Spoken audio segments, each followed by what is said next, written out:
그 다음에 한국 증시에 대해서는 좀 설명을 드리면 한국 증시도 지금 중장기 상승 추세로 전환이 됐어요. 복귀를 한 거죠. 여기 보시면은 장기는 중립이었는데 좀 복귀가 된 거예요. 기술적으로는 되게 좋은 흐름으로 가고 있고요. 요거는 이제 저희가 보는 이제 신흥국 경제 인디케이터인데 요 지표가 신흥국 경제의 경기 흐름을 보여주는 지표거든요. 전반적인 경기 흐름.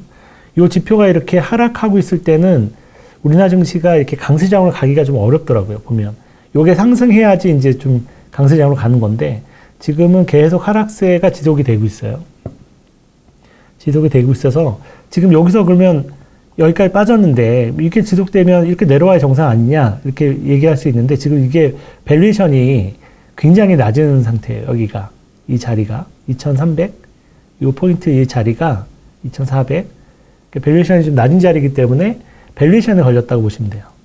빠지는데 그래서 그리고 우리나라가 반도체가 어쨌든 수출이 지금 아직은 양호하기 때문에 반도체의 힘으로 좀 이렇게 옆으로 박스권을 버티고 있다고 보시면 될 것 같습니다. 요게 좀 돌아서줘야 돼요. 경기가 이렇게 돌아서줘야 되는데 돌아서는 건 아직은 모르겠어요. 지금 미국의 관세 충격이 이제 본격화될 가능성이 높죠. 이제 앞으로 하반기, 내년 이렇게 보면 지금 관세를 때리고 있는데 이 관세에 대한 충격이 이제 올 가능성이 높죠. 우리나라 같은 경우는 5월 달에 벌써 이제 수출이 약간 마이너스로 꺾였는데 특히 우리나라 같이 수출 비중이 높은 나라들은 이제 충격이 오면 굉장히 크게 오겠죠. 그런 것 때문에 이런 부분들은 아직은 잘 모르겠습니다. 경기가 언제 돌아설지는 모르겠고 또 이 신흥국 경기에서 제일 중요한 게 중국인데 중국 경제가 지금 굉장히 위험한 상황까지 가고 있거든요. 그러니까 내수도 뭐 워낙 위험하고 수출도 이번에 관세 타격을 받고 있기 때문에 중국 경제를 봤을 때는 이게 쉽게 돌아설 것 같지는 않은 그런 상황이라고 볼 수 있습니다. 그리고 또 저희가 중요하게 보는 게 이제 외국인들의 수급인데 지금 우리나라 주식형 펀드 해외에서 들어오는 우리나라 주식에 들어오는 글로벌 자금들이 지금 빠져나가고 있다. 계속 이때부터 이때까지는 들어왔는데 여기 빠져나가고 있죠. 사실 이때부터 보면 2017년서부터 보면 2017년 18년이 트럼프 일기 때 이제 무역 전쟁이 시작될 때였거든요. 이때가 본격적으로 미국이 중국을 견제하기 시작하고 무역 전쟁이 일어날 때였는데 이때 이후로 보시면은 추세적으로는 하락하고 있잖아요. 쭉 빠져나갔다가 좀 들어왔다가 다시 빠져나가고 있어요. 좀만 더 빠지면 이제 저점인데 이 얘기는 뭐냐면 이 1990년대, 2000년대 초반 우리나라에 엄청난 외국인들이 들어왔었거든요. 이 외국인들이 들어온 게 이렇게 빠져나가고 있는 거예요. 어쨌든 추세적으로. 이게 별로 안 좋은 신호죠. 빠져나가서 뭐 인도로 산다든가 또는 뭐 베트남까지는 아니고 인도를 좀 많이 사고 있고요. 그 다음에 최근에 와서는 이제 중국의 뭐 그 빅테크 기업들 이런 쪽으로 좀 나간다든가 뭐 일본으로 간다든가 뭐 이렇게 우리나라에서 빠져나가서 다른 신흥국들을 사고 뭐 일본은 신흥국은 아니지만 일본 주식도 이제 망가져 있다 올라오고 있는데 이런 쪽으로 간다든가 좀 이런 움직임이 좀 있는 것 같아요. 우리나라는 외국인들이 왜 이렇게 추세적으로 빠져나가느냐? 당연하겠죠. 성장이 안 나오잖아요. 예, 이 한국이란 나라가 이제 잠재 성장률이 계속 떨어지고 있기 때문에 일단 성장이 안 나오고요. 그 다음에 두 번째는 수출이 잘 되면 우리나라에 어차피 외국인들은 수출 보고 투자를 하는 건데 수출도 지금 계속 정체해져. 규모가 안 늘어요. 수출 규모가. 월 550억 불, 월 520억 불, 이 정도 수준에서 계속 왔다 갔다 하고 있어요. 500억 불 중반대에서. 볼륨이 늘질 않는 거예요. 늘질 않으니까 뭐 수출이 이렇게 볼륨이 늘어줘야 뭔가 성장이 나오는 건데 계속 정체란 말이에요. 길게 보면 2011년, 12년서부터 계속 정체거든요. 우리나라가. 그러니까 외국인들이 봤을 때는 이 국가는 내수는 어차피 망가지는 게 보이는데 인구 구조도 그렇고 뭐 부동산 문제도 그렇고 가계부채도 그렇고 이쪽을 포기한다고 해도 수출이 중요한데 수출도 지금 계속 지금 몇 년째 정체고 그 다음에 가만히 보면 우리나라 주력 수출 산업들을 이렇게 보면 이제 경쟁력이라고 하죠. 글로벌 경쟁력이 점점 떨어지는 게 보이거든요. 그래서 이제 주력 산업들이 이제 수출 산업이 한 7개에서 뭐 10개 정도로 볼 수 있는데 지금 각각 하나하나 그냥 순서대로 중국에 밀리고 있는 거죠. 그것도 이제 중국이 우리나라의 하나의 그 수출 텃밭이었는데 중간재를 주로 수출을 많이 했는데 중국이 기술을 키워서 이제 자립을 하고 있는 거죠. 자체 생산도 하고. 그걸 넘어서 요즘에는 이제 우리나라랑 경쟁자가 되고 있어요. 그러다 보니까 외국인들을 봤을 때는 한국은 이제 산업의 경쟁력도 떨어지고 있어. 옛날에 일본이 우리나라한테 밀렸듯이 글로벌 그 점유율도 계속 떨어지고 있고. 그러니까 점유율이 떨어지는 거 보고 있으면 투자하고 싶은 생각이 없어지는 거죠. 중요한 건. 그래서 지금 반도체가 하나 이제 살아남아 있고 자동차 정도가 좀 그래도 점유율을 지키고 있는데 나머지는 이제 뭐 화학, 석유화학서부터 뭐 다 뺏겼고요. 두 개가 살아남아 있는데 자동차도 이렇게 보면은 이렇게 미덥지 않잖아요. 보면 네, 외국인들 봤을 때도 현대차, 기아차의 밸류에이션을 보면 알 수 있거든요. 퍼가 뭐 4배 뭐 이렇게 떨어졌잖아요. 근데 자동차 같이 이렇게 비전이 있으면 퍼가 4배까지 떨어지겠어요. 별로 비전이 안 보이니까. 길게 보면 결국은 그 기존의 자동차 시장은 줄어들고 전기차라든가 또는 소프트웨어가 중요한 시대가 됐잖아요. 그러니까 자율주행이라든가 이런 부분이 중요한 시대가 됐는데 현대차는 그게 대비가 돼 있나? 이렇게 생각을 해보면 안 돼 있잖아요. 그러니까 이제 성장성이 없어 보이는 거죠. 이제 큰 변화가 일어나고 있는데. 그래서 그런 면에서 봤을 때는 자동차도 사실은 이제 경쟁력이 많이 떨어진 거고요. 반도체도 레거시 쪽, 그러니까 일반 범용 제품은 지금 거의 뺏긴 것 같아요. 중국에. 많이 뺏겼고. 지금 약간 이제 부가가치가 높은 쪽만 지금 우리가 꽉 잡고 있는데 이쪽도 지금 많이 쫓아온 것 같아요. 평가를 해보면 중국 업체들이 지금 굉장히 빠르게 쫓아와서 한 3년 정도 얘기하더라고요. 전문가들은. 한 3년 정도 지나면 우리나라 시장을 많이 뺏길 것 같다. 그렇게 얘기를 하고 있으니까 이제 그런 거를 뒤집지 못하는 이상 외국인들이 추세적으로 빠져나가는 건 어쩔 수 없겠죠. 이런 부분들은 좀 부정적이라고 할 수 있습니다. 이거 좀 뒤집으려면 통일이 좀 돼야 될 텐데 좀 걱정입니다. 그 다음에 이제 저희가 국내 시장을 볼 때 중요하게 보는 게 일평균 수출액인데 이 수출액은 약간 이제 둔화되고 있죠. 파란색 선이 이렇게 둔화되고 있잖아요. 여기 보시면 이 수출액을 기준으로 해서 이렇게 올라가면 약간 성장이 우리나라 성장이 좋을 때 비전이 좋을 때는 이렇게 올라가는 게 강세장이고요.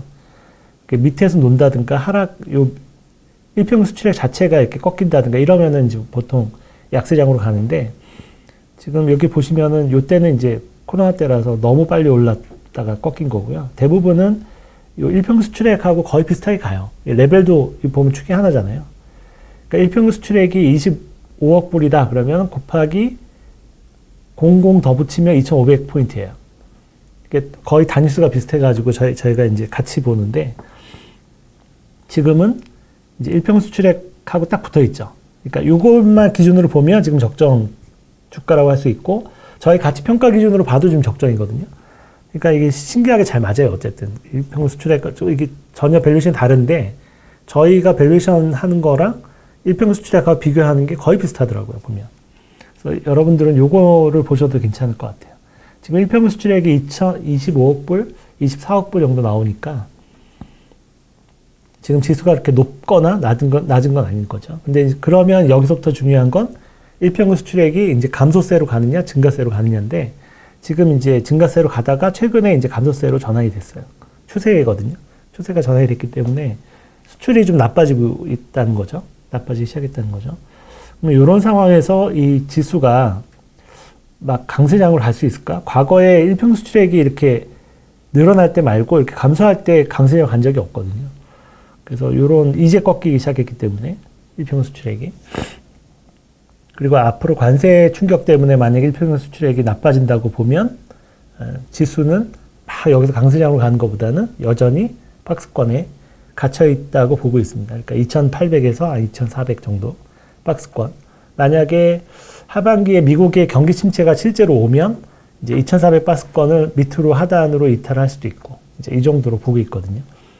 2,400이란 게 그냥 페어밸류 약간 미친 거지 아주 저평가된 건 아니거든요. 저희 모델상으로 보면. 그러니까 이 일평균 수출액이 감소하는 걸 감안하면 뭐 2,100, 2,000까지도 밀릴 수 있어요. 미국 경기 침체가 오면. 안 오면은 2,400을 지킬 수 있고. 이렇게 그냥 보고 대응하는 게 맞지 않나. 그렇게 판단이 듭니다. 그래서 국내 시장은 좀 설명을 그렇게 드린 거고요. 이렇게 해서 뭐 2,400에서 2,800 박스권으로 아직 저희는 생각을 하고 있고 여기서 이제 하나의 변수는 지금 어저께 이제 민주당 정부가 탄생을 했잖아요. 민주당 정부가 탄생을 하면 민주당이 약속한 게 두 가지인 거죠. 하나는 그 상법 개정, 주주 권익을 좀 찾아주겠다.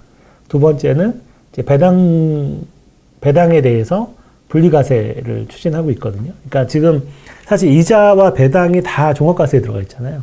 그러다 보니까 대주주도 배당 잘 안 하려고 그러고 사람들이 배당 투자를 잘 안 하려고 그래요. 왜냐하면 배당 많이 받아봤자 다 이제 종합과세에 들어가 버리니까 세율이 너무 높잖아요. 근데 이 배당은 사실은 이자하고는 좀 성격이 다른 거죠. 이자는 무위험으로 받는 수익이라면 배당은 내가 위험을 감수하고 받는 수익이기 때문에 사실은 배당에 대해서는 분리과세 해주는 게 맞는 것 같아요. 그런 것들을 해주면 아무래도 대주주도 배당을 많이 하게 되고 그 다음에 기업들, 그러니까 우리나라 주식시장에 디스카운트된 부분, 주주 권익에 의해서 디스카운트된 부분이 좀 복구가 되겠죠. 그런 부분이 얼마가 되느냐가 중요해요. 얼마가 되느냐. 근데 저희가 이제 냉정하게 평가를 해보면 이게 이제 지난달인가 한번 저희가 자세하게 평가를 해봤거든요. 그러니까 우리나라가 그런 어떤 가버넌스 문제라고 하죠. 이게 주주 권익이 너무 이제 보장이 안 되는데 그 부분이 어느 정도를 차지하느냐, 디스카운트가. 이걸 이제 자세히 계산해 봤더니 10에서 15% 정도 됐었어요. 그러니까 그렇게 생각보다 많지 않더라고요.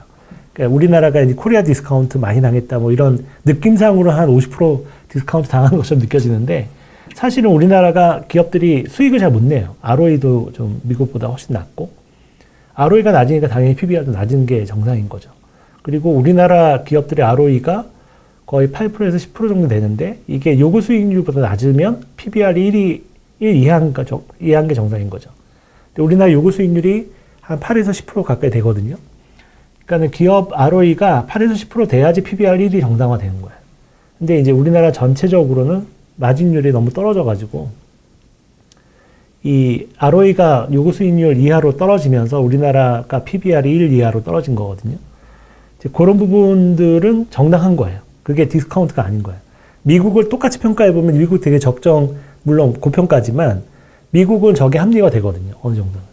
왜냐면 ROE도 뭐 굉장히 높고 ROE가 높은 거는 자사주 소각이 있어서 더 높아진 거고 평균 ROE가 높으니까 PBR이 높은 건 당연한 거고 그렇게 보니까 우리나라가 막 이렇게 억울하다 이런 건 아니거든요. 근데 그렇게 같이 평가를 해봐도 좀 억울한 부분이 있을 거 아니에요? 그 부분을 계산을 해보면 그게 이제 디스카운트니까 그게 한 10에서 15% 정도더라고요. 그래서 저희가 이제 평가하기로는 지금 뭐 기업 실적 이런 상태가 그냥 유지된다 가정했을 때 이제 정부가 상법 개정하고 그 다음에 그 배당 분리과세를 시행을 하면 한 10% 정도, 10% 정도 오를 여지는 있다. 10% 정도. 그러니까 한 뭐 2,400이면 200포인트 정도 되겠죠. 사실 그렇게 큰 건 아닌 것 같아요. 그래서 2,800까지 박스로 봤으니까 만약에 그게 개정이 되면 그 박스가 3,000 근처까지는 올라갈 수도 있겠죠. 근데 지금 이제 이 수출의 추세가 안 좋아서 거기까지 바로 반영할까? 다음에 이제 좀 상태가 좋을 때 반영을 해서 뭐 10%더 갈 수 있겠죠. 과거에 갔던 것보다 이제 밸류에이션보다 위가 좀 더 열려있는 10% 정도 더 올라갈 수 있는 여지는 생겼다. 근데 이거 가지고 이제 5천을 간다 막 이렇게 얘기를 하는데 그거는 ROE가 개선이 좀 돼야 돼요. ROE가 개선되려면 우리나라 기업들의 실적이 좋아져야 되는 거고 자기 자본 대비 수익률이니까.